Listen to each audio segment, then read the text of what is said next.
السادة المشاهدين، السلام عليكم.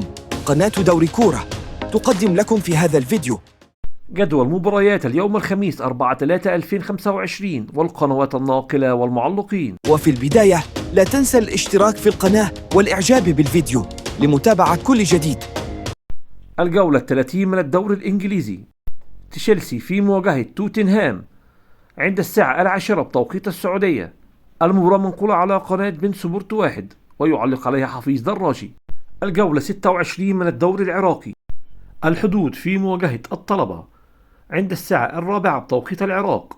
المباراة منقولة على قناة العراقية الرياضية. القوة الجوية في مواجهة نفط البصرة عند الساعة 6:30 بتوقيت العراق. المباراة منقولة على قناة العراقية الرياضية. أربيل في مواجهة القاسم عند الساعة 6:30 بتوقيت العراق.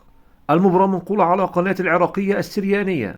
الزوراء في مواجهة دهوك عند الساعة 9 بتوقيت العراق.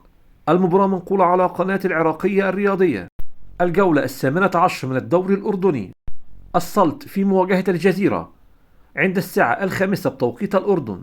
المباراة منقولة على قناة الأردن الرياضية. مغير السرحان في مواجهة الصريح عند الساعة 7:45 بتوقيت الأردن. المباراة منقولة على قناة الأردن الرياضية. إذا عجبك الفيديو لا تنسى الاشتراك في القناة والإعجاب بالفيديو وتفعيل زر الجرس لمتابعة كل جديد.